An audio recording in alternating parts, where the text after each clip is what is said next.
Assalamu alaikum and welcome to Ahlul Bayt TV, and this is Islam Today. My name is Amer Hussain. I'll be your host for the evening, and I'm joined this evening with an esteemed guest, Brother Salim Kassam. Assalamu alaikum. Alaikum salam. Just to, before we continue, just the topic, as you'll see on your screens. The topic we've set today is, are intercultural marriages workable? We have our contact details on the screen as usual. Our telephone number is there. You can contact us via Twitter and also our Facebook page, where you can post any questions you may have. We'd like to have as many calls as possible from people who are perhaps in intercultural marriages or contemplating intercultural marriages, whether you be whichever background you're from, whether you're a revert, whatever it may be, or you're born Muslim, whatever it may be, your opinions on how you see intercultural marriages within our community. Just to begin with, I'm going to ask Brother Salim if you could just give us a little bit of a background on yourself so we know a little bit more about you. So yeah, as you know, my name's Salim. I'm originally Khoja, which for those who probably don't know, but there are about 2 people out there, I'm guessing, who don't. We started off in India generations back, and then they moved to East Africa for work, and they settled down there, and then my parents came over here, and I was born here. So British-born Khoja don't really have a homeland. Okay. Is the general joke. And you are you're in an intercultural marriage, right? Okay. So your opinion, in general terms, what do you feel about intercultural marriages? Well, obviously, I'm a fan of them. Like, it works. Well, I think it's one of those things where it's not necessarily for everyone. You know, it would be, I don't know what would happen to sort of our communities or our cultural identity if everyone was marrying from different cultures, because there is an element of diluting the cultures. But I think, you know, for a few people, if there are a few people that go and do this, it can be quite good to sort of bridge the gaps between the communities, which are, I think, growing and also evident in the UK, for example. So yeah, broadly speaking, that's what I would say. Okay, well, just as a, I mean, the show will be mainly kind of as a conversation between us. Slight background on myself. Pakistani background. My parents, obviously, they're from Pakistan. I've been brought up here all my life. My wife is also British-born Pakistani. So coming from 2 different angles, I guess, we can see where one multicultural marriage and one sticking to your culture, very much so. We're going to go to a short video, first of all. So when we come back after the video, we'll discuss that in slight detail. People to move in the neighborhoods, but clean their own neighborhoods. And another thing, when you say integration, it comes under intermarriage too, right? All been together. Right, sure. And I'm sure no intelligent white person watching this show, or no intelligent white man in his or her right white mind want black boys and black girls marrying their white sons and daughters, and in return introducing their grandchildren as half-brown, kinky-haired black people. I wouldn't object to that. Well, you wouldn't, but a lot of them would. Well, I'm sure a lot of people would. No, this is the point. What I'm trying to say is this. You don't have it. You say you don't, but you don't have it. You really ain't going to have it. You're on the show, and you got to say that. But that's not true. Why would you want to do that? Because I don't think I'm any different from you see. Yeah, we much different. I mean, I think society's made us different. You know we're different. We all together. But society's made us different. No, not society. God made us different. No, we're just human beings. He made all of us. We all, listen, bluebirds fly with bluebirds, red birds want to be with red birds. Listen, tell me when I'm wrong. Pigeons want to be with pigeons. But tell me when I'm wrong. We should have more. They don't have intelligence, but yet they stay together. We should have more intelligence than them, right? Buzzards are with buzzards. Buzzards are with buzzards. Bluebirds are with bluebirds. They all are birds, but they got different cultures. The eagles like to hang out in the mountains. The buzzard like to fly around the desert. Well, the bluebird like to fly around the trees and the grass. There'd be certain problems, a buzzard mating with a sparrow, wouldn't there?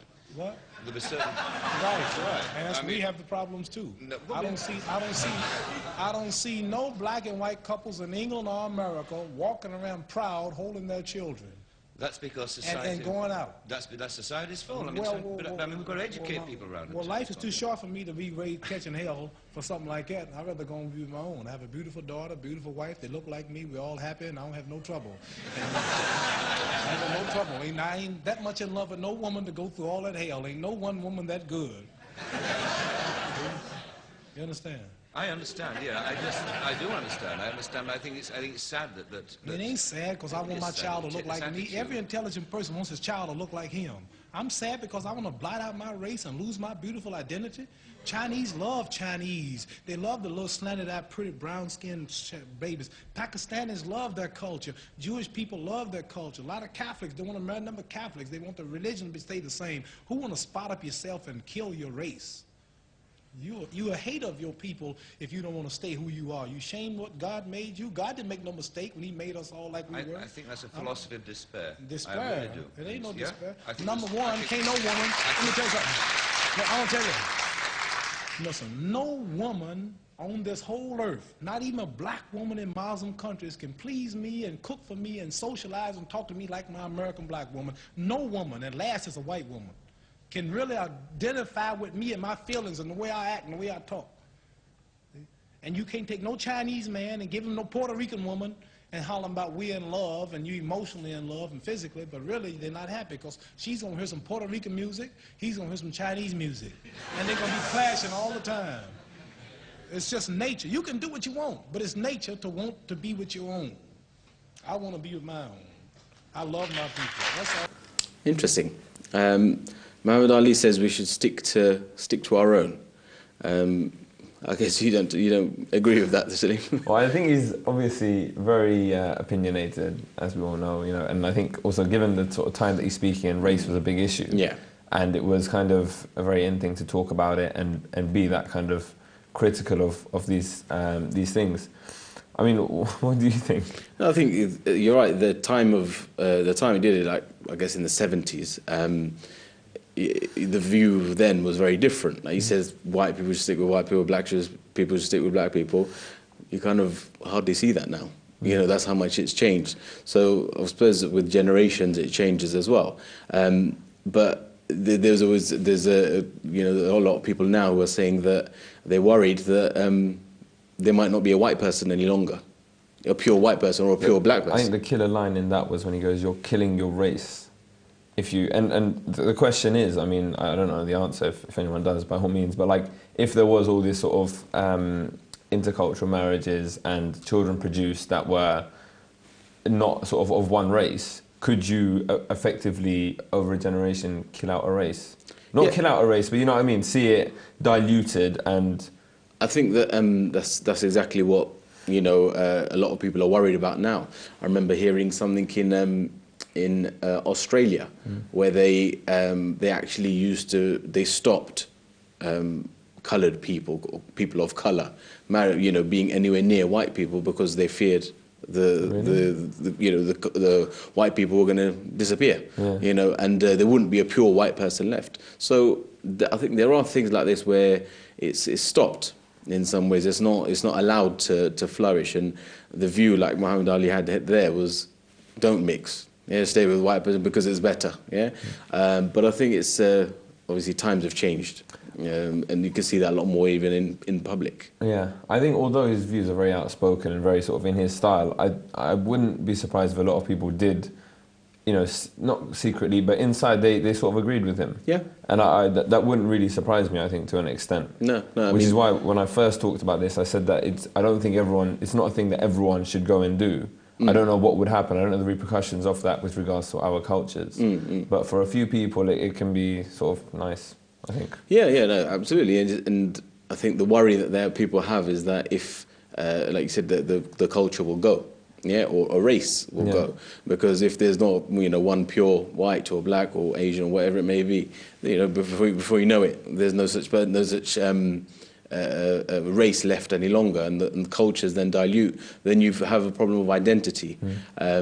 Because in a lot of ways I do feel that living here with a background which is somewhere else, you do lose a little bit of you don't know who you are slightly. you're a little bit with this culture, a little bit with that culture, and you've almost create your own culture. So and that's I think the worry that they have, that there's not going to be any more people there ready to carry on that culture. I think we have a caller on the line. Go to line. Assalamu alaikum. Hi there, guys. Just wanted to commend you for a great show and a great topic. Thank you, brother. Yeah. Just briefly, I wanted to touch upon Muhammad Ali's point, and I think Salim touched upon it as well. I think obviously Islamically, we're not discussing if it's allowed in Islam, intercultural marriages. But I wanted to ask both the guests, and particularly Salim, do you think that the Islamic community in the West are at a stage where they are ready to accept intercultural marriage? Is it still a taboo, or is it something that is very normal and something that shouldn't really be discussed? Or is it a taboo? Is there an essence of racism in that? Sorry, could you repeat the last point? Is there a taboo in regards to intercultural marriages? And if there is, isn't there an essence of racism in that? Okay. Thank you very much. Thank you for calling. I think, I was thinking about this before I came in, just sort of my personal circumstance and I've seen almost a growing trend. And I thought you could attribute that to universities, for example, with Ahlul Bayt societies just popping up every uni across the country. But the funny thing is, there have been Ahlul Bayt societies around for years, for quite a few, I don't know how far back they go, but for quite a while now. Yeah. And I don't think it was as sort of common to see intercultural marriages sort of spread. I'm not saying that they'll directly result from Ahlul Bayt societies, but I mean there's that mixing of cultures a lot more. Whereas I don't just go to a centre in Stanmore, whereas an Iraqi goes to one in Cricklewood. It's not like that. There's that sort of that mutual mixing ground, and you're interacting with these people, you're working with them, and it's sort of you appreciate that you're there for an Islamic purpose. But still, having said that, it's only recent that there's been a growing trend. So maybe we are at that place where we've come to accept that we're now sort of second generation immigrants, or third generation even, and we're British born, and we have a lot of common values with other British born Iraqis, Iranians, Afghanis, Pakistanis. And I think maybe, it probably is still taboo. I don't know. I think, I think that you can see in a lot of situations that, as the brother on the phone said, that it's a bit of racism there. I think there is. If you, especially with certain generations in particular, if they were to see their son, daughter married to a black or white man, an Asian person, for example, married to a black or white man, they wouldn't really accept it. And I've seen that. I've seen an example of it, of somebody who was married to a black revert girl, and the parents wouldn't have it. They were, they weren't having that, regardless of the fact that she was Muslim and a practicing Muslim and etc., and not having it. So that racism, I think, is there. But like you said, I think the change perhaps through the universities and generations. That's. But I don't think it's as much university as it is sort of the time. Yeah. Given that we're all British born and we have those common. Yeah, I think there's a new kind of culture that's been made, and I think probably one of the key things that links it is the language, because now if you, for example, in our centres when we go, majority of them, the common language is English, and the lectures are spoken in English, so people will come from a variety of backgrounds. Back in the day when you'd have, reverts, black brothers, white brothers, that coming, and they're listening to a lecture in Urdu and looking blankly, have no idea what's going on, because it doesn't cater for them. Whereas now, English is widely spoken. Yeah. So regardless of the background, people can come along and therefore then they're made to feel welcome as well. I can see in the centres that I'm in London that I go to, that there's a lot more people from different backgrounds and cultures, and not necessarily just have to be black or white, but even, for example, Pakistani people going into a Khwaja mosque, or a Afghan or whatever coming in. So because that mix is there, therefore you're going to breed more kind of interaction. I think with that point as well, like even I know back in Stanmore there are a few sort of non-Khwaja brothers that have established themselves in the community, let's say, just because. But I think there is still, especially with the older generations, there is still a bit of what's the word? Like a bit of, they're just not quite sure if they should accept these people, let them in. Is the kind of thing. But with a bit of persistence, you can sort of become a sort of fully fledged unofficial member, if you know what I mean, and people will accept you for who you are and see past like a difference of race. Yeah, and I think that's time. Time has meant that, because... And like, you look at the next generation, I don't think we'll have a very big problem with this. At all, no, not at all. And you can, you know, like you said, like for example, yourself having married out of your own culture, I think that'll become a lot more common practice as time goes on. You know, because you know, our friends are not necessarily from the same backgrounds. Yeah, it varies. So therefore, for you to go and marry, etc. As for example, as we become parents and our children grow up, if my children were to come to me and want to marry somebody who wasn't from the same background, I don't think I could have an issue with it at all. I say that now, but I don't know what it'd be like when it comes to it. But I don't think you know, or I'd be, if there did happen, it wouldn't be as big a deal as it would be for example, for my parents. I think that's an interesting one as well. That like, I think a lot of people, it's like, yeah, it's fine. You know, when people look at my situation, they're like, oh yeah, you know, I think it's great that your son's marrying outside of the community. But no, I'd never let my son do that. But it's good that your son's doing that. That's very, very good. And it's all right as long as my one doesn't do it. Exactly. And I think that's probably one of the problems, that people are happy to see it happening. They think it's progressive. They think it's great. But when it's their family or their son or their daughter, it's like, no. Yeah. Do you think that getting married out of your culture has become kind of like a bit kind of cool and trendy? That's why I did it. Yeah, well, of course. No, I don't know. Like, I think it's not. The thing is, maybe a couple of years ago it might have been, but now not many people see it as much of a big thing. I mean, especially like outside of our communities. If God forbid we do look beyond that, people don't really see it as a big deal. Like I mentioned to a few people at work that I was coming on to talk, or, you know, doing a show about intercultural marriage. They were like, "Oh, you married outside your?" I was like, "Yeah, I'm married in Iraq." They're like, "Okay."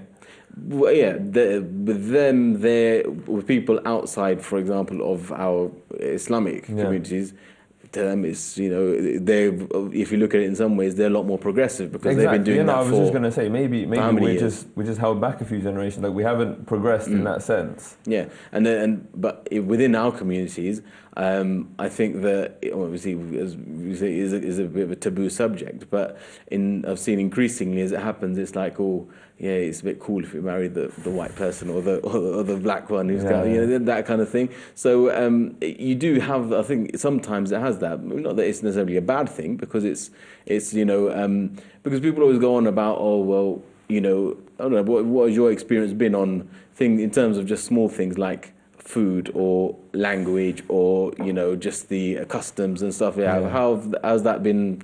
Has that been an issue? It's been fun. It's been really, really fun. Like food for starters.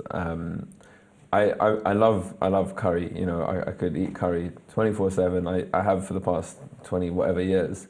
But like I really enjoy Iraqi food. Any sort of. In fact, I remember. It hasn't got much flavour to it. Really. You just have chili sauce. A little bottle of Tabasco with you all the time. No, but I remember when I was about 12, I told my mum I'm gonna marry like an Iranian.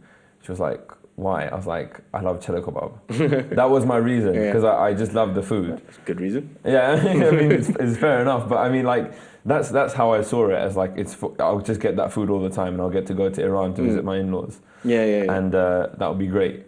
But I didn't get far off. But you know, I mean, the food is great. I don't see it as a problem, but I can imagine if you are very set in your ways and you like your keema chapati every Saturday or Sunday morning, it's going to be a shock when you get bargilla. You know what I mean? They're just completely different cuisines, but with Tabasco, it's all the same. Yeah.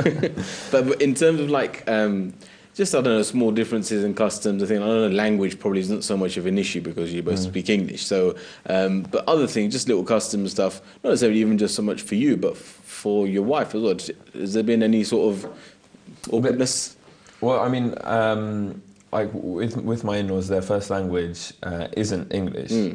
So there isn't a barrier, but it's like there's something to overcome, and it's not like as sort of easy as I think what you find with that though, that issue can even come in, for example, if my in-laws are speak, you know, Urdu or whatever, and I can't really speak it well because I've been brought. I can't speak. That issue comes in there as well. So it might as well be a foreign language sometimes that they're speaking. Yeah, so it's not an exclusive problem to that. And I mean, secondly, like talking about what we've experienced, I know like when we're at family gatherings, for example, with my family.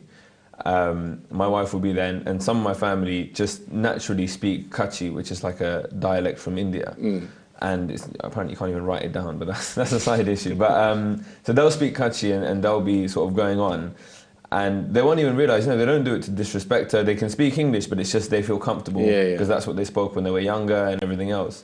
And like sometimes I'll just be whispering in her ear to translate if it's relevant or if there's something she can benefit, or it's a joke. Or when they're talking about her, never funny. They're never funny, the jokes. But actually, no, if my family are watching, they're hilarious. But yeah, so I'll sometimes translate, but sometimes you just kind of let it go. It's like, if people are sitting in a corner and they're having a little mother's conversation, you're not going to go in and be like, oh, so my mum's saying this and that aunt's saying this, and sure. It's not relevant. So there is an element of alienation, you could say, but it's how you overcome it. And my family, alhamdulillah, are really good with that. And they always include her, and whenever they notice that they're speaking Kutchi or Gujarati or whatever language, they'll always try and speak English, or they'll tell her what they said, that kind of thing. Yeah. But one issue is that you don't marry just the person, you marry the family as well. So before you do go in, you need to be, you need to see who else is in the equation, because you don't want to find out your in-laws don't speak the same language as you and don't approve, because then you've got a problem. So I mean, that's that's common. I think that that issue again, it extends to people within your own cultures. What happens within your own cultures as well. But I think the fact that it's a different culture, language, etc., that can add to it. That can make it a little bit more difficult. But I think also the other thing in terms of the differences, I think it's something which it's a good thing as well. People always see it as a negative that, you can't speak the same language and so on. I mean, like I said, that person I knew, one of the issues that the mother had was that the girl is, English speaking. I can't speak English. So she wasn't, happy with it at all. For that's one of the reasons that she couldn't communicate. But I think when you have a mixture of cultures and everything, it helps because it broadens your horizons. For example, you just mentioned an Iraqi dish there, which I don't know what it was, but things like that now. You will probably pick up bits of Arabic which you may not have. You pick up really unnecessary ones though. Like really weird words. Like I know the name for like a tray, senior, which is like a. But that doesn't help me at all. When I go to Iraq, I'm not just like shouting that around. So, but I agree with you, you get to learn things like that, which ordinarily you wouldn't. I wouldn't, because I'm not married to somebody who speaks Arabic, who can speak Arabic. Could I ask you a question though? When we talk about food, like I think this is a more general point. Right? I'm not going to ask you how good your wife's cooking is, because that could get awkward.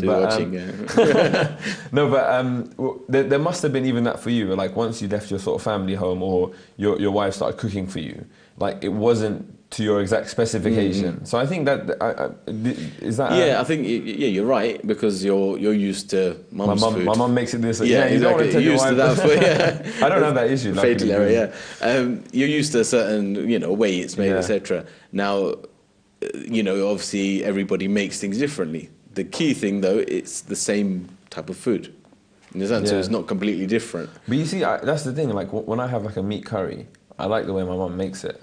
Firstly, because she's watching, and secondly, because I genuinely do like it that way. And then when I go to someone else's house, and like the potatoes are too small, or the meat is like this, or the curry is too watery, like it kind of puts me off. You know what I mean? And I think that's why I think that like if I was to even have married a Khoja, for example, I would have probably more issues. Because you're making that comparison. Exactly, because the food is, I can directly relate to it. So no, that's true. That's the point there.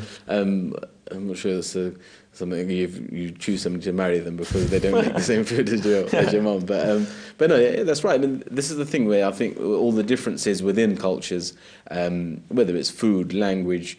I mean, to be honest, there's certain customs which I'd quite gladly get rid of that we have, which they're pointless, but they're customs that we have. A lot of the time nothing to do with religion, but they're there, and some people would find them strange. So it's kind of if you have somebody who's from the same background who knows about that custom, then you find it okay. You could come across something that Iraqis do, which you think, what's going on here?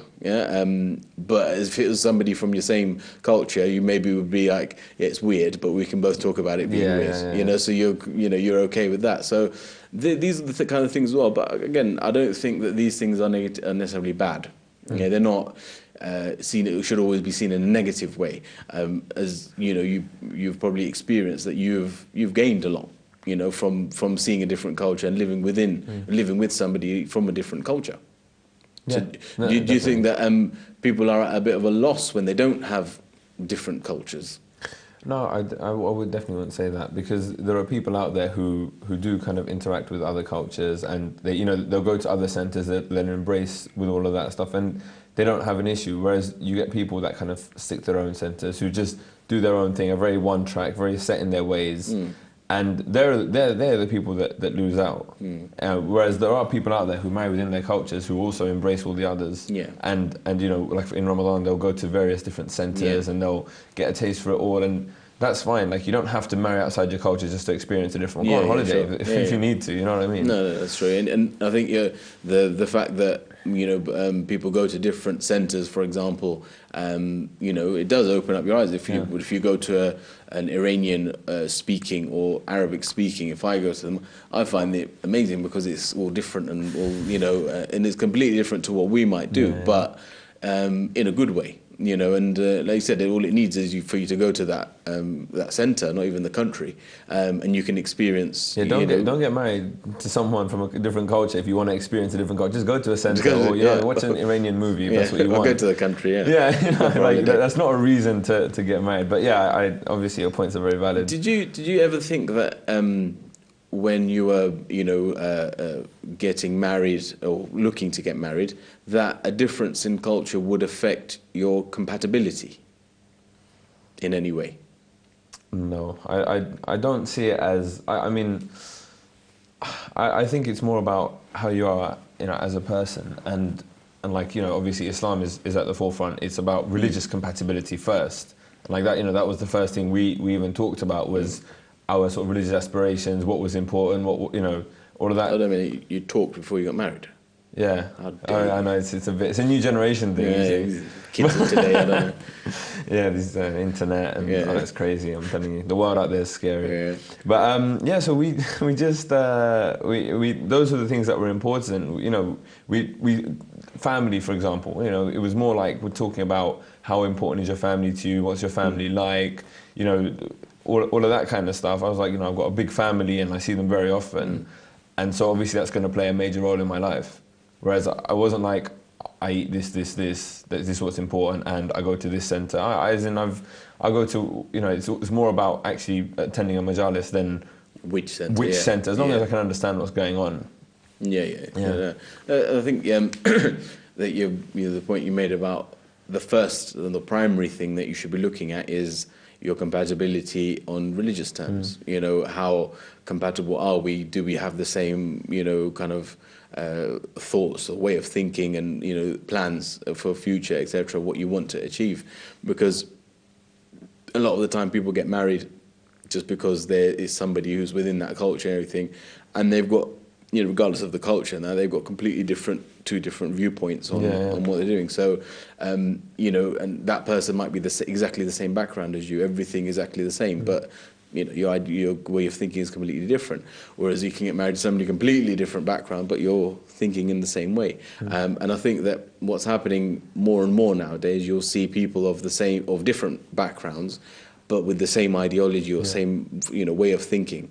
And that way, I think, I guess that's the key, which you know, you've obviously experienced as well. So regardless of your cultures, having that same, you know, looking at the same or wanting to go along the same path is the key. I think what I've, you know, some people have asked me since being married, you know, like, have you faced any sort of cultural issues or whatever? And I've, you know, honestly speaking, I think, you know, the biggest sort of obstacle block was kind of the wedding. You know, you talked about different customs and this and that, and like, Salim, we'll come back to your wedding after the break. We're going to go for a short break now, so we're back again in 5 minutes and talking about Salim's wedding. Great. Assalamu alaikum.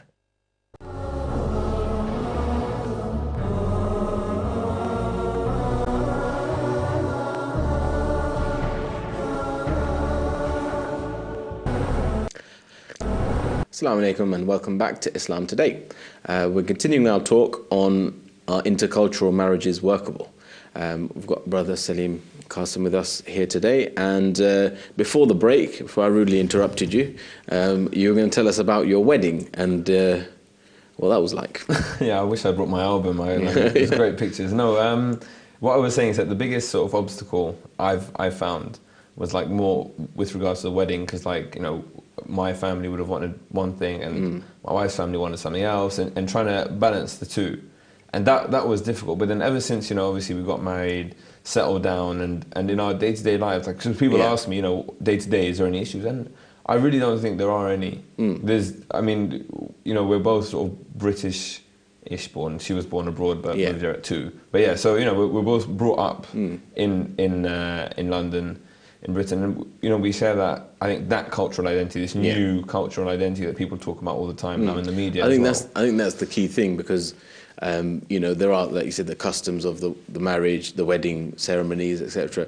There's certain customs there which, you know, people are used to or would prefer, but the fact if you didn't do some of those customs, it's not the end of the world. You know, you're still going to be a wedding, is still be done, and so on. So I think the more important thing is, despite those small differences there, you can still you know, kind of make those compromises, because you're like, and I think that new culture is key, because it really is a new culture. Is whether it's you're British born or you've been brought up here, and you are Muslim, you are Shia, you are, you know, maybe a Muslim, for example, a British Pakistani or whatever it may be, or British Khoja, you've got that background, and then people of a similar type, you tend to get on with a lot more.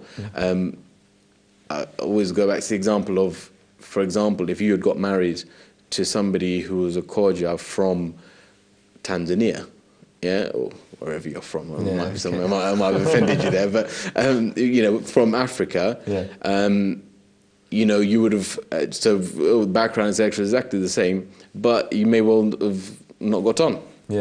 Because there's a difference in mentality, in the way you've been brought up, and the way you are. And I know, you know, I think personally, if I'd gotten married for somebody from Pakistan who was, may have been exactly the same, and that life would have been very different.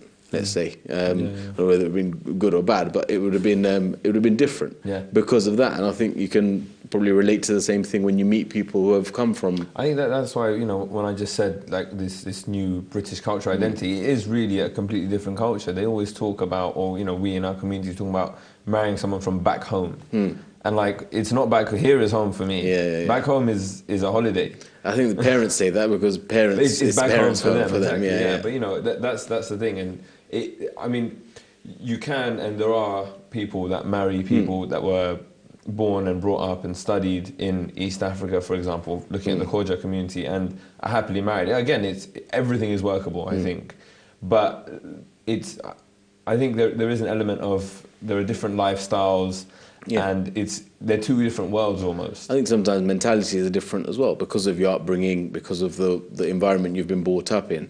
You know, your upbringing is completely different, and therefore that shapes the way you think. You know, it could just be a small thing about the way that you see other people, and whatever it may be.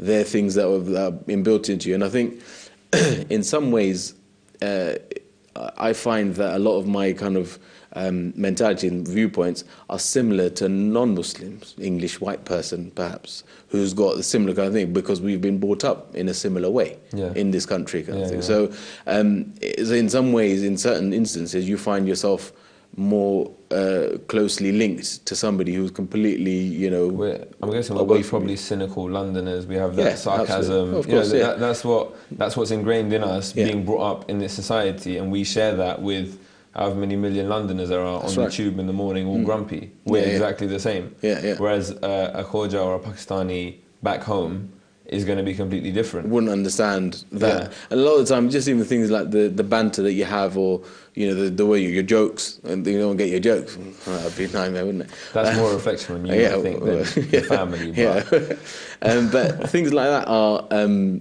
You know, I think there would be issues. You know, you'd be cracking jokes, thinking you're really funny, and we'd be looking at you blankly. What are you talking about? You know, it makes no sense. So, and I think that so regardless of the origins of your background, whether it's from whichever country your family may be from, I think the fact that you're born here, and whether we're talking about here because we're from here, but whether it's America or Australia or wherever it may be, not to alienate the American viewers, but wherever it may be, you've grown up with that mentality, that lifestyle, and that becomes you. So regardless of colour and cultures, etc., I think that's the more important thing. Also, one thing I did want to say, if anyone is listening and shares sort of Muhammad Ali's views on intercultural marriage, it would actually be great to hear what you have to say, hear your opinions, because I think it's easy to kind of talk how we're talking about, you're not married interculturally, but you think it's great and whatever, and I've also done that. If there's anyone out there that genuinely does think it shouldn't happen, it would be great to hear from you and just hear what you have to say. I think Salim wants an argument. So I don't want an argument. I don't want an argument. Just because no one comes up to me and goes, "I think you're wrong. Yeah, your lifestyle is this, is that." But there may be people who think it. Yeah, maybe. And I want to hear that side of the argument because you don't hear it very often. Yeah, and that you can't see them either. So if you call up, it could be somebody who you know, and you'll never know. So, in terms of talking about the culture, how you personally, how intertwined are you within your culture, do you think? That's an interesting question. I would say you would need to define culture really to be able to answer a question like that. But okay, let's say you're because we've kind of established that we've got our own culture, but let's say as in your heritage culture. Yeah, I think. I'd say I respect it, and I think there's definitely a place for it, and I would want my kids to take elements of it. I'd want them to know and appreciate sort of where my heritage lineage has come from. But having said that, Islam still is more important. Sure. I'd much rather they learn how to pray and do everything else than learn how to speak my mother tongue. And not to say I don't want them, I would love them for them to learn my mother tongue and my wife's mother tongue and any other language they can. But obviously there are priorities. But having said that, still I think. But do you okay? So just to interrupt you about that language, do you think that a child who your child most likely will grow up in England for the rest of their life and live here and everything, do you think that is really of that much importance that they know your mother tongue or your wife's mother tongue? Is it that important really? I think so in the primary instance, just when dealing with your grandparents, for example. Like my grandparents, their first language isn't English. So I've had to and my Gujarati and Kutchi is not great at all. That's probably what I practice the most. I can understand, but speaking's an issue. And okay, my parents do speak English, but it'd still be nice, just out of respect to try and speak in the language that they prefer. So I think it would be nice, but I wouldn't say it's the end of the world. I'm stuck. Okay, while you're thinking, we got a call. Assalamu alaikum. Walaikum salam. Yes, brother. Your comment. In the Quran, I think it's in the Quran, Allah subhanahu wa ta'ala says we create tribes and nations so that you can get to know each other. Yeah. Yeah, and obviously, interracial marriage, intercultural marriage is really, really good because obviously it helps, Muslims be more diverse, whereas today a lot of non-Muslims stick with Pakistani Muslims, and that's what causes nationalism as well. Yeah. And alhamdulillah, I'm married a Persian sister, and mashallah, it's really good because my mom and dad have a different of non-Pakistani people now. Not that they were racist or anything like that, but it helps to open up all people's minds. So alhamdulillah, I just wanted to point that out. So with some people, unfortunately, they do have a bit of Pakistani mentality. Yeah. But that's because of the culture, that's what Islam teaches in. So, how have you found marrying outside of your culture? Have you come across many issues which have been serious issues which have caused you problems? No. Alhamdulillah, the thing, even though my parents, mashallah, even though of the older generation, they are very, very, very, very understanding. Of course, there's a lot of barrier, But, you know, alhamdulillah, you know, my parents are really, really good, you know, my wife and everything. But I just think that it's really, really beautiful that, in a sense, like, two cultures come together in the banner of Islam. Yeah. And much like, you know, I would like more people to do that, but, you know, it's a bit taboo, especially in the South culture, to do that. Could I also ask another question? With regards to sort of whatever centre you go to, you know, do you go to a Pakistani centre? Do you go to a Persian centre? Do you go to different centres? How is sort of cultural balance played out in your marriage? No, we don't go to a particular centre. I mean, like, we try and go to one where there's... say that again, sorry? No, I didn't say anything. All right, okay. I was just going to say, like, we tend to go somewhere where there's, like, more reverts, you know, people of, like, different backgrounds. People that spend time down under in a place called Croydon. I don't know how far that is from you. Yeah. And I used to go to a centre there where there were Iraqis, Kurds, Somalians, Nigerians, Pakistani, Indians. It's really, really beautiful. Like, you know, I know this is going to like topic of marriage, but, you know, it's just to show the interculture that goes on outside of marriage as well. That, you know, mashallah, it's really beautiful where, you know, can come together and look beyond the culture and actually, you know, try and fulfill heart and dream more than anything. Interesting. All right, bro, thank you very much for your call. Interesting. I mean, saying a lot of the same points that you were saying, is that the main issue that they had was, not issue, but main common ground they had was Islam, rather than my background is this and that. And you're saying his parents were from the older generation, so I suppose there is that little bit of a language barrier, but you know, they're managing to cope with that, and I think it's good manners sometimes. You know, you could translate it. You know, it doesn't need the actual language for it to be translated. So I think also that reminds me when he's talking about his parents having a different perspective. Like going back to my wedding, seems like I love talking about it. I remember, you know, all my relatives on my side, they absolutely loved it, because obviously it was a hybrid kind of cross-cultural, and they loved the Iraqi cultural traditions that we implemented. And it was something new, and you know, like having that, and because obviously not many people, like for example in my family, not obviously, but not many people have married outside of the culture.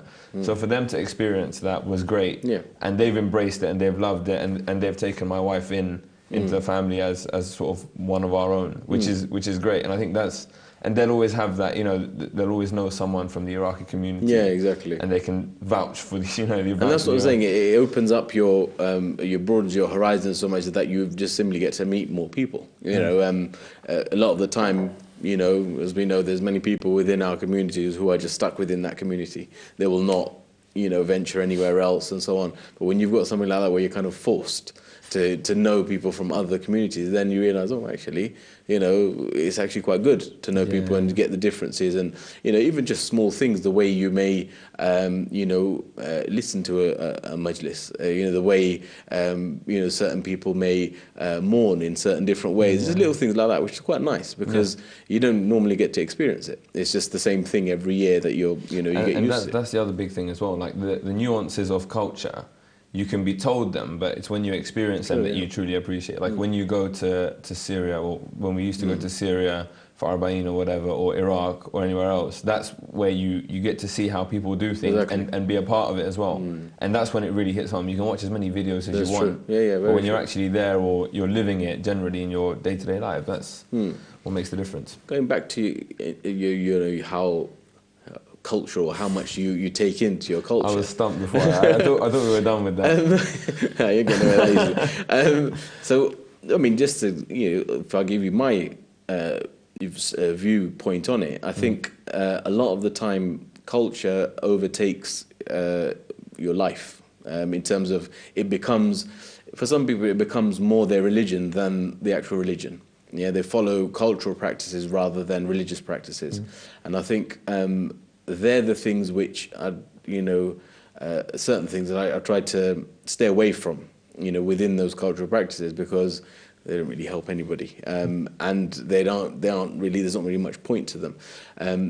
I think if you look at like you said, what is your culture? What is the aspects to it? If we take a few things like language and I guess, food and your traditions and things like that. You know, we're all. I mean, I'm going to follow those things. But for example, my parents, I may speak with them in our language, or elders. I'm always really going to eat most of the time our cultural food, if you like. Although I like to, you know, try others as well. But it's not always. Most of the time, it's going to be from your culture. And I think that how intertwined you are within your culture. I think you now take a bit of other things. I'll give you an example. Where I lived abroad for a while, and over there you had some people who were, for example, from Pakistan or India, or, you know, directly from there. You had some people who were Arab, some people who were, you know, who from different places, but they were born in that country. So everybody had their own kind of little culture. So you had, for example, English people, white people. You had, you know, American people, and everyone kind of stayed within their little groups. And I kind of found myself in the middle, not in one group or another, because the people who are from Pakistan, you know, I couldn't really link with them in any kind of, you know, way that much. The English white people, who in a lot of ways that I worked with and stuff, you did kind of get on with them better, but you couldn't really socialize or anything like that with them because of the differences. So you're kind of like, you're stuck in the middle thinking, where is there somebody who's from England and from London and is got a you know, Asian background and is a Muslim as well and is, you know, thinks that the way you are? It narrows it down a lot more. Whereas that's why you find when you're here, or whichever country you're from, and you're with people, like-minded people, you're fine. You know, and I think that's become your culture. That's become my culture, I think. I mean, there's, again, we talk, you know, culture is a big thing, but also identity. People always talk about identity. You know, do you identify as a Muslim, as a British Muslim, as a Muslim British, which is like a new term that people like using, saying that I'm Muslim first and then I'm British, rather than British first and Muslim. And I mean, obviously, you know, people get very technical with the terms, and the term, you know, how you define yourself, of course, is important. But it's difficult to find people like yourselves. I mean, we're blessed that we have such large communities around us. If you were to move to any other city or any you know, just pick a place on the map in the UK, move there, you'll struggle. I'll tell you about that in a minute. We've got a caller on the line first. Assalamu alaikum. Wa alaikum salam. How are you? Very well, thank you. I believe your call is coming from a long way away. Yes, I'm calling from Nairobi. I'm Salim's aunt. Welcome to London. Wow. Thank you.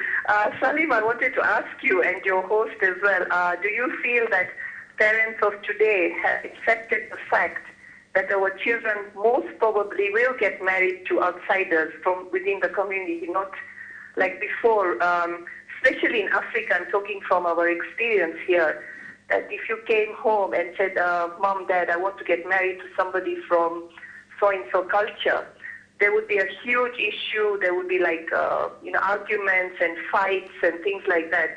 Do you think that has become less now? Before Salim answers, Salim's auntie, could you answer that? How do you feel? Do you think that you've accepted it? Oh, yes, definitely. I think so, because we have to really integrate with different communities, learn about their culture, and they have to learn about us as well, because I feel there's a lot of ignorance about different cultures everywhere. By meeting different people, I think that's the way to move forward nowadays. But why do you think that you need to? Why should you have to? When you've got people from your own culture, why should you have to, you know, get to know a whole new culture when you've got somebody on your doorstep who's the same as you? Well, I think it's all to do with unity and everything, you know, to know about different people as well. Like, I know Ilham very well, Salim's wife. She's a lovely girl, mashallah. So, you know, we learn so much by, whenever we go abroad, it's either for ziyarat or a holiday, we never go to meet a family at a different country. So now that I know her family, it's a lovely atmosphere, and I think it's a great thing, alhamdulillah, if it works. And also, if you go on ziyarah, you've got somewhere to stay when you go. You don't have to go to the hotels. Maybe not. Sorry? All right. Thank you very much, Salim's auntie, from all the way. Okay, bye. Thank you. Okay, bye. That was unexpected. I didn't even know that they knew I was on. You got whole of Africa watching you. No pressure. No pressure. Yeah. No, I think that, I mean, that's great, and I mean, at least we've got my family vouching that, you know, they do like my wife, and she has sort of come into the family, and whatever else.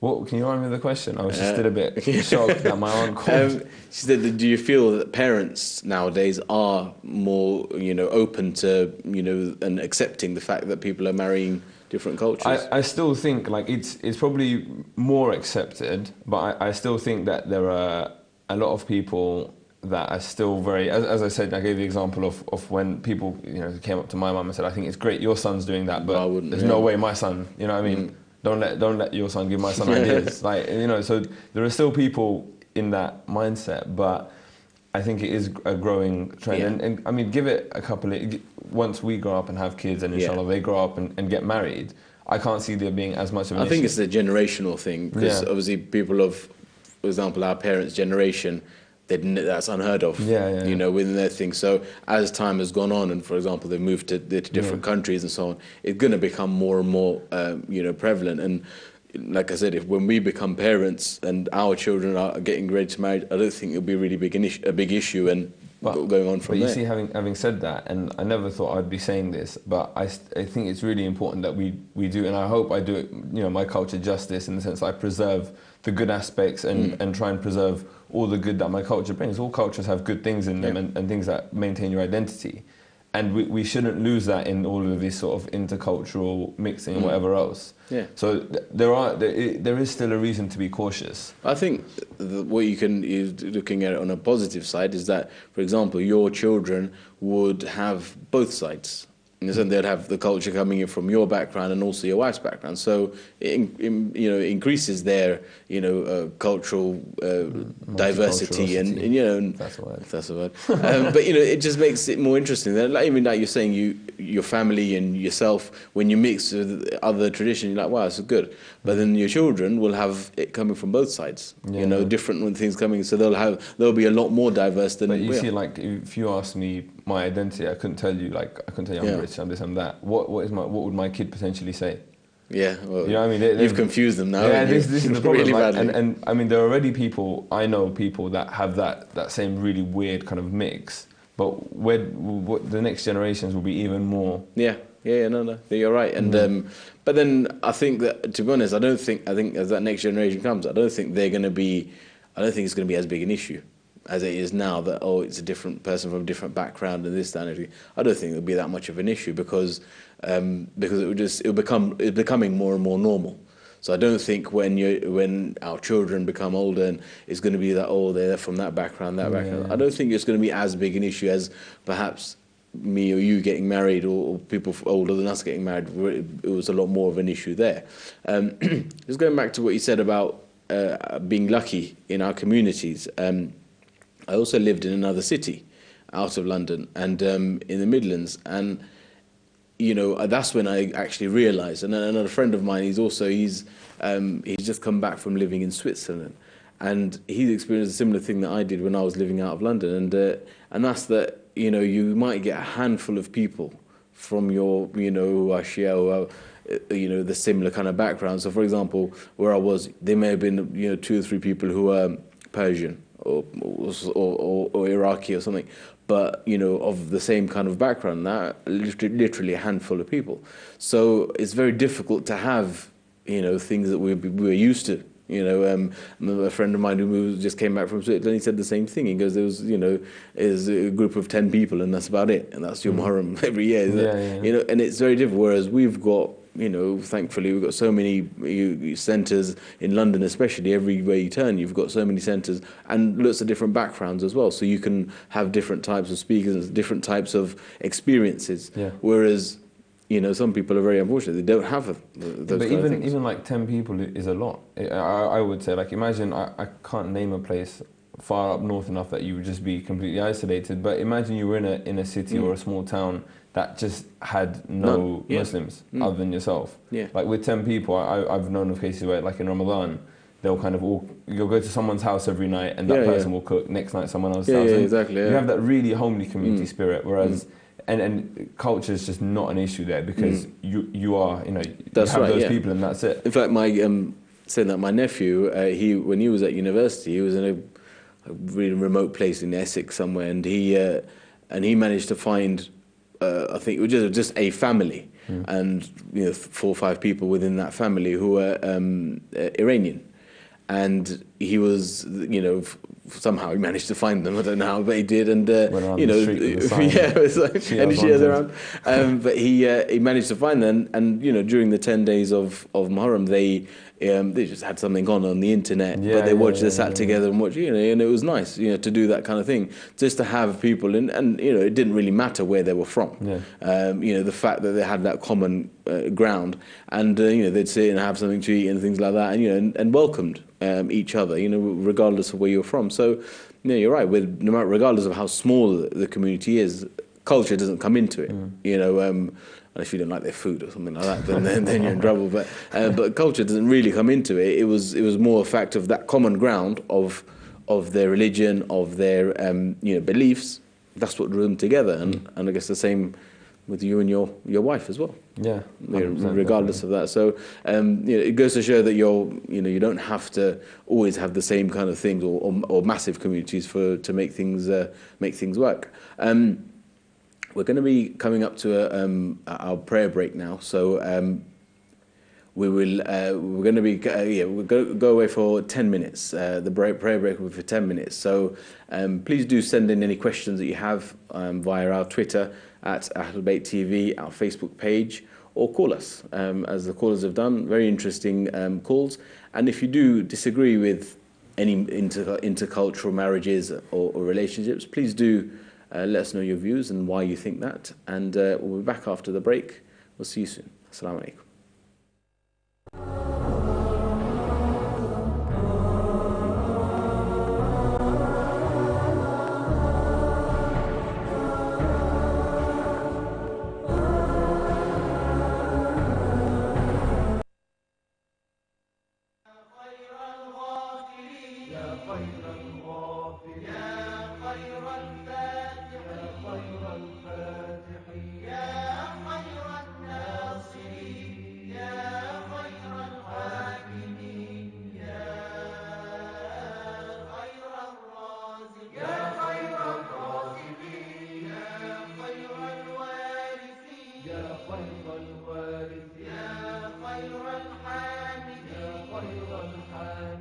يا خير الذاكرين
بسم الله الرحمن الرحيم اللهم صل على محمد وآل محمد يا من أرجوه لكل خير وآمنوا سخطه عند كل شر يا من يعطي الكثير بالقليل يا من يعطي من سأله يا من يعطي من لم يسأله ومن لم يعرف تحننا منه ورحمة أعطني بمسألتي إياك جميع خير الدنيا وجميع خير الآخرة واصرف عني بمسألتي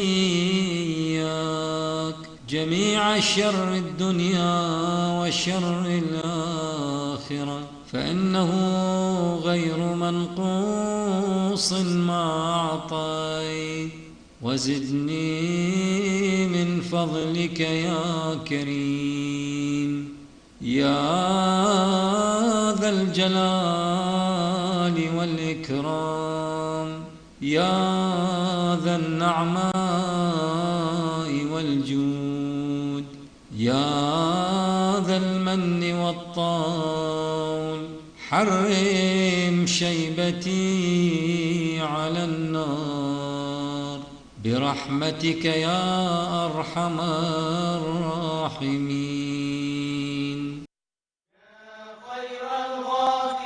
يا خير الغافرين يا خير الفاتحين يا خير الناصرين يا خير الحاكمين يا خير الرازقين يا خير الرازقين يا خير الوارثين يا خير الوارثين يا خير الحامدين يا خير الحامدين يا خير الذاكرين يا خير المنزلين يا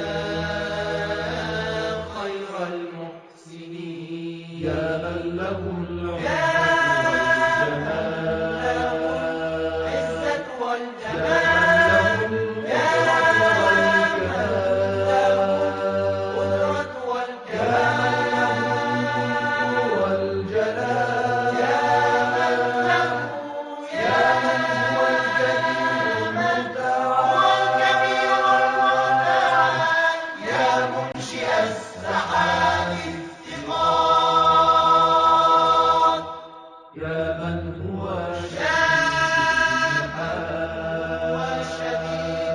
المحال هو سريع الحساب يا من هو شديد العقاب يا من عنده حسن الثواب يا من عنده أم الكتاب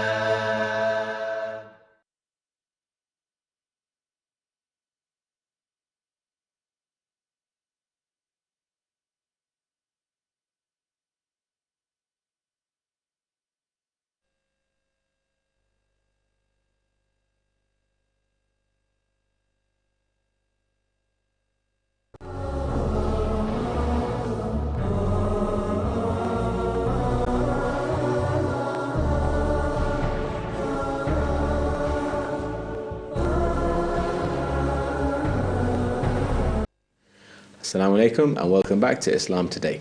We're going to continue our discussion on are intercultural marriages workable.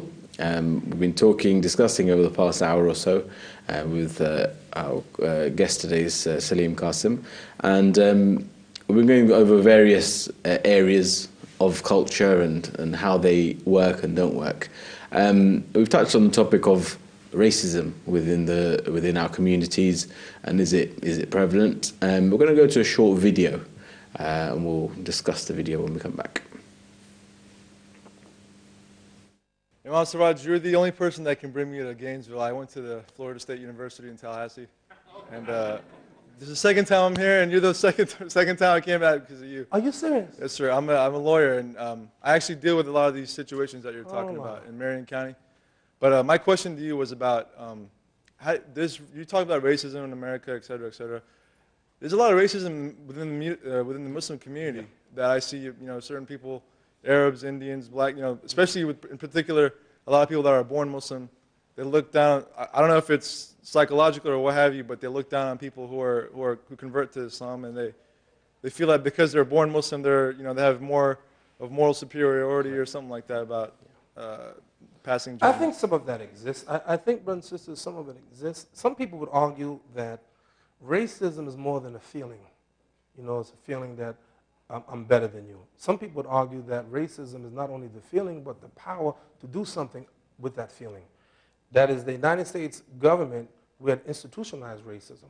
So not only did they feel that black people were inferior, they did things to keep black people inferior. And they were backed by the law, by the police, by the courts, by every system that you can imagine. So some of the issues that we face as Muslims, not as bad. Some of it we have to. I think we work on it, but it's not the same degree and certainly not the same intensity. But I do think that some of it exists. There's no doubt about it. And one of the remarkable things which is good for us, when you read this book, The Autobiography of Malcolm X, thanks be to Allah that he found good Muslims so that he can forever write in his book about the Brotherhood of Islam. What if he had ran into one of those racist Muslims and had Malcolm been exposed to that rather than be exposed to the real Islamic Brotherhood? We may have had something else in the book. So one of the things that I recommend we do in our community, that we have to go beyond the rhetoric of brotherhood. What do I say that? One tradition of the Prophet, he said, peace and blessing be upon him, he said that God will say on the Day of Judgment, أَيْنَ مُتَحَبُّونَ بِجَلَالِي أَيَوْمُ أُذِلُّهُمْ فِي ذِلِّي يَوْمَ لَا ذِلَّ إِلَّا ذِلِّي. Where are those who love one another for me because of my glory? This day I will give them shade in a day where there's no shade except for my shade. And the key to the Brotherhood of Islam is that you do it for God. You see, it's one thing to love somebody, I like that person. But it's another thing to love that person only for the pleasure of God. So that's why the key is putting God up front in everything that we do. I recommend that you see, how many of you, I want a true answer. How many of you have had an African American at your house for food? Raise your hand. Yeah, that's good. Certainly I can't verify it. Well, guess what? Keep on doing it. How many African Americans have had non-African Americans at their house for dinner? Raise your hand. Excellent. Excellent. By the way, any Pakistanis here? I'm available for dinner. I will let you know. But I want some Pakistani food.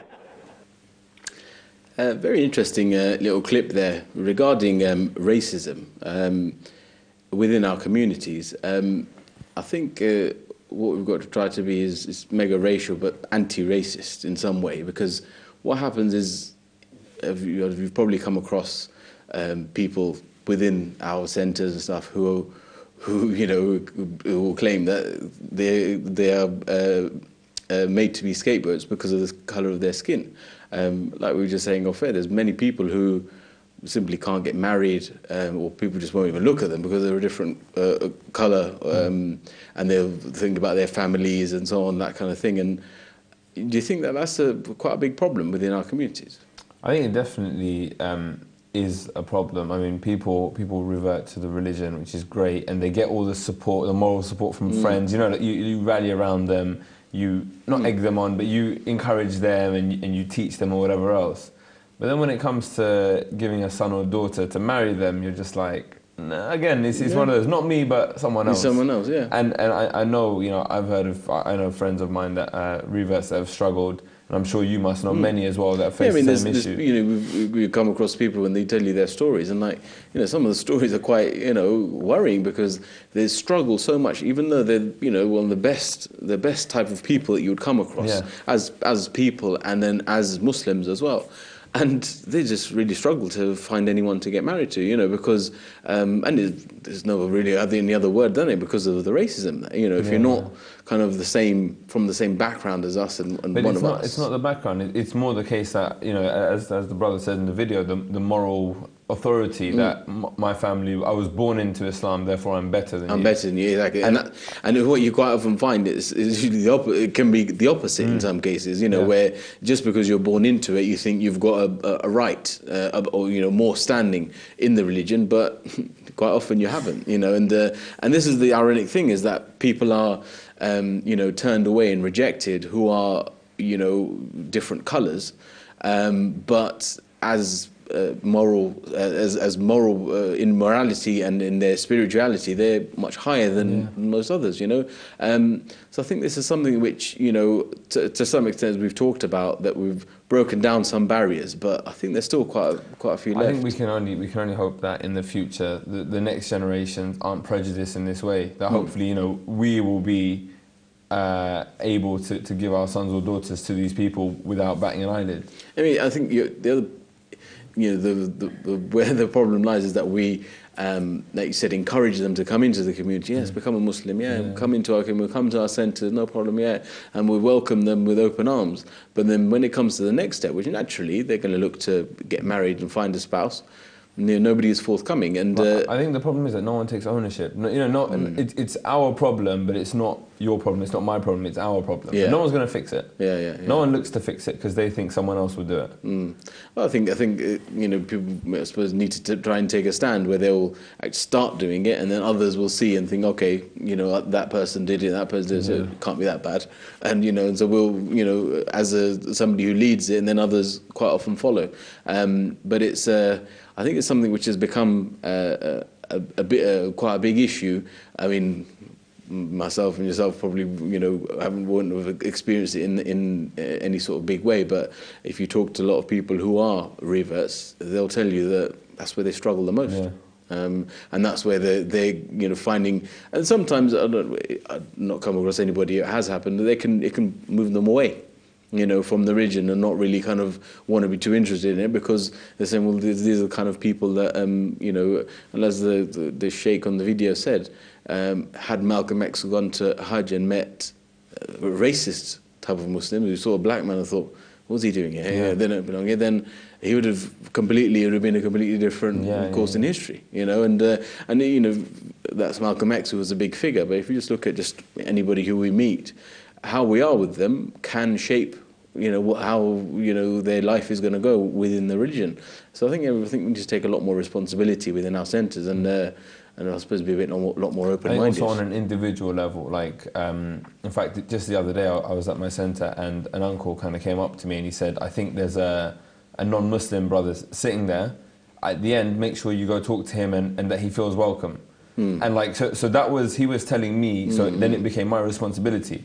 Because what the assumption is, like, and especially in big centres, it's like, oh yeah, he'll be with someone will look after him. Maybe this guy's wandered in, not knowing where he is. Just like, oh, there's a lot of people here, let me see what's going on, there might be food. And he comes in, they hear a great lecture, and then there's no follow-up, no one to talk to him.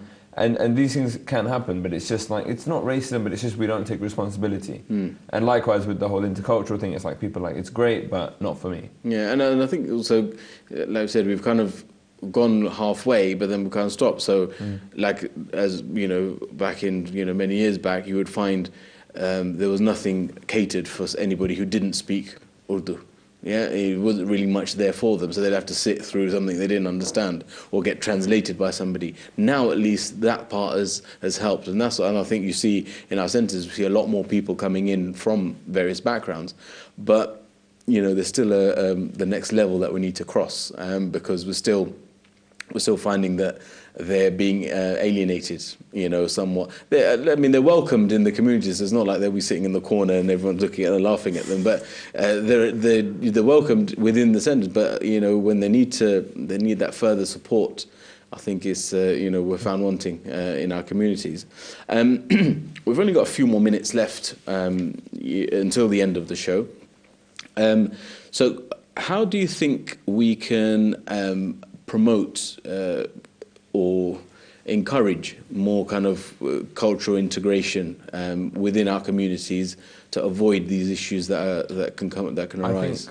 I think there are already steps, but again, it's the generational thing. So, for example, I know in Stanmore, Jaffrey's being the youth body, they've recently embarked on, along with all the other sort of youth organisations or just organisations across the board in London, they've kind of come together and under one banner. And I think there's a joint event coming up soon, which I don't have the details for, but I'm sure is on Facebook or whatever, and they're actively trying to all promote each other's events and have people attend and a presence from each group at events.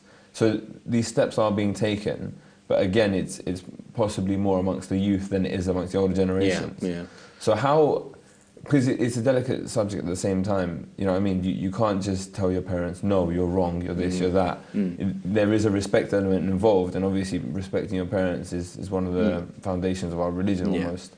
So it's key that we go about doing things the right way and have a respect for the old generation, for the culture, for the fact that they were brought up in a completely different context, but still promote this sort of unity and equality. Because I wouldn't say that people are outwardly racist or intentionally racist, but there are elements of racism involved in it. And whether it's stereotyping, which is obviously racism as well, that these things do exist, and I think we all do it, we're all guilty of it.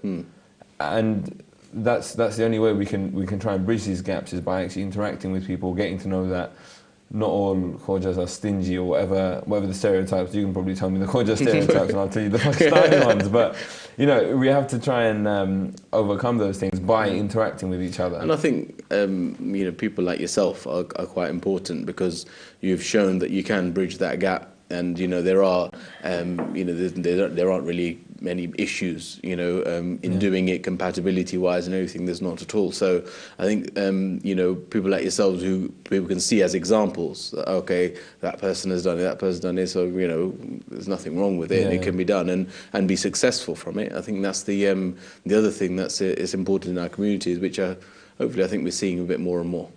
But we're coming to the end of the show now, so. We're going to have to wrap up. I think we can both come to agreement that, we do think that it's mixing cultures is a positive thing, and can help us and help our communities all but strengthen.